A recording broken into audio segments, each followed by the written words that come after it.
안녕하세요, 사랑하는 여러분. 오늘도 이렇게 함께 말씀을 나눌 수 있어서 감사합니다. 혹시 여러분은 한 사람의 힘을 믿으신 적이 있나요? 세상을 바꾸고, 역사를 바꾸고, 한 영혼을 살리는 한 사람의 힘 말입니다. 오늘 우리가 함께 나눌 말씀은 바로 그 한 사람을 세우는 한 사람에 관한 이야기입니다. 오늘의 본문에는 위대한 지도자 모세가 등장합니다.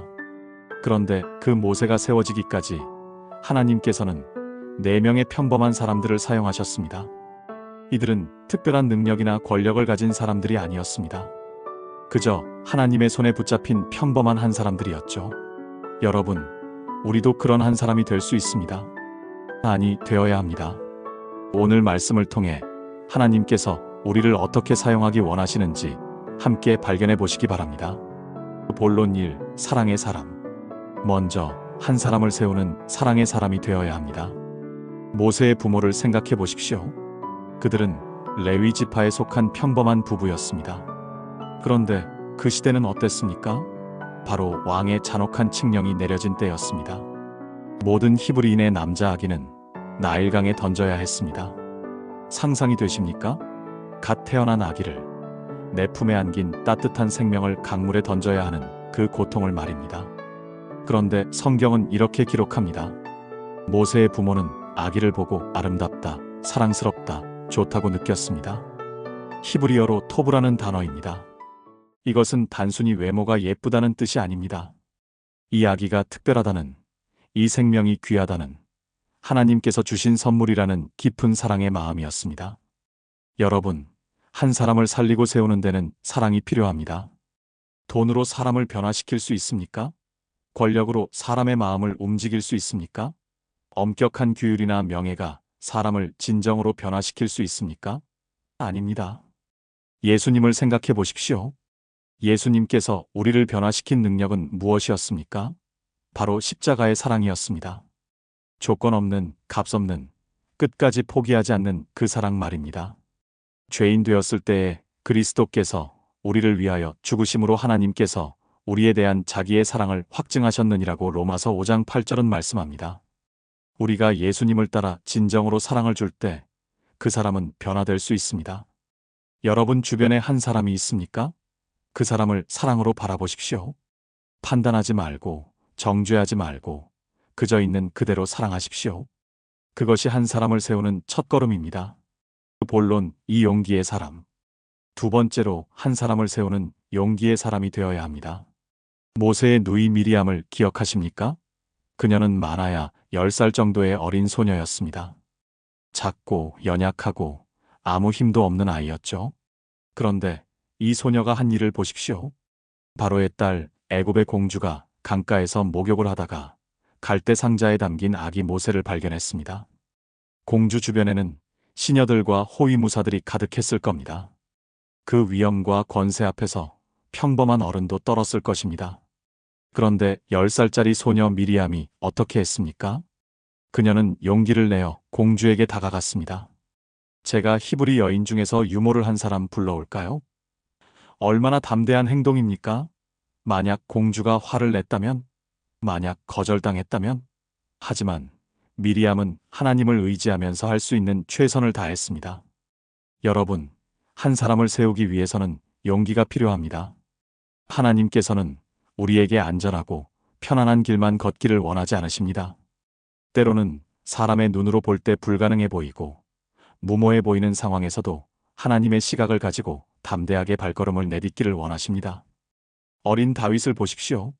거인 골리앗 앞에서 모든 이스라엘 군대가 떨고 있을 때 목동 소년 다윗이 용기를 냈습니다.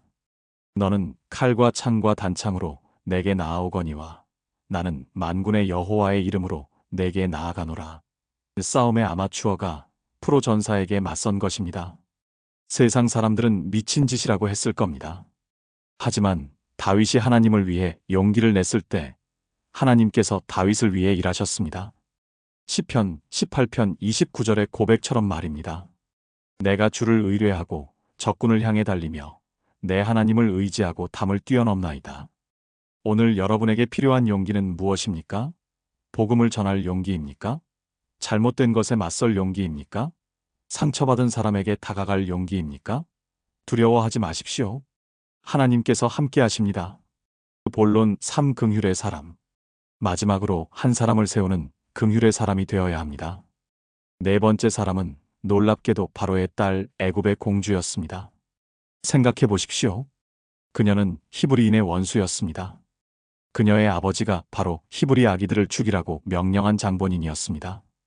그런데 이 공주가 울고 있는 아기를 보았을 때 어떤 마음이 들었습니까? 성경은 말합니다.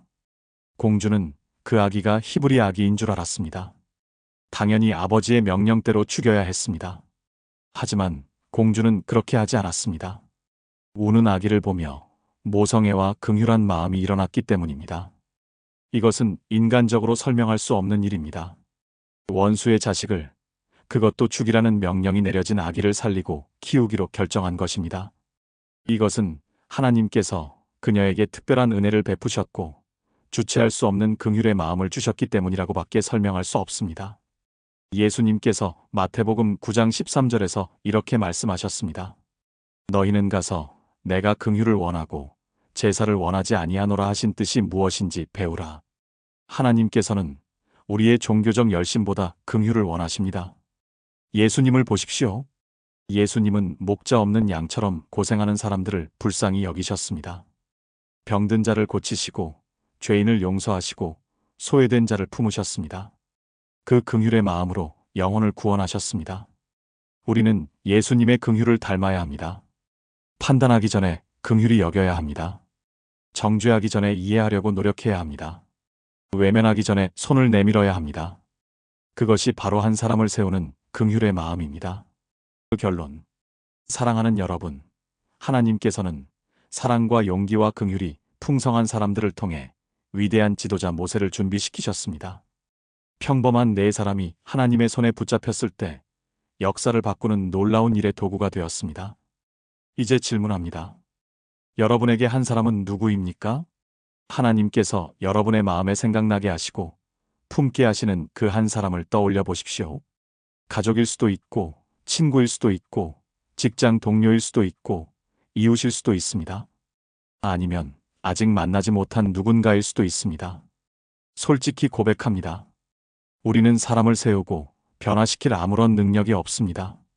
우리는 연약하고 부족합니다. 하지만 하나님께서는 그런 연약한 우리를 통해 놀라운 일을 행하실 수 있음을 믿어야 합니다. 모세의 부모도 평범했습니다. 미리암도 어린 소녀에 불과했습니다. 바로의 딸도 그저 한 사람이었습니다. 하지만 하나님께서 그들을 사용하셨을 때 한 민족을 구원할 지도자가 세워졌습니다. 여러분도 할 수 있습니다. 하나님의 눈으로 바라보며 그 한 사람을 향해 사랑을 베푸십시오. 용기를 내어 손을 잡아주십시오. 긍휼의 마음으로 잡은 손을 끌어주십시오. 그렇게 한 사람을 세우는 교회가 되기를 원합니다. 한 사람을 살리는 성도가 되기를 원합니다. 이것이 얼마나 위대하고 보람된 일입니까? 영원히 남을 하늘의 상급이 쌓일 그 귀한 일에 우리 모두가 기쁨으로 헌신하기를 주님의 이름으로 축복합니다. 오늘 말씀이 여러분의 마음에 작은 씨앗이 되기를 바랍니다. 댓글로 여러분의 한 사람은 누구인지, 어떻게 그를 세우고 싶은지 나눠주시면 함께 기도하겠습니다. 구독과 좋아요, 알림 설정도 부탁드립니다. 다음 주에도 더 좋은 말씀으로 찾아뵙겠습니다. 사랑합니다. 하나님의 은혜가 함께 하시길 기도합니다.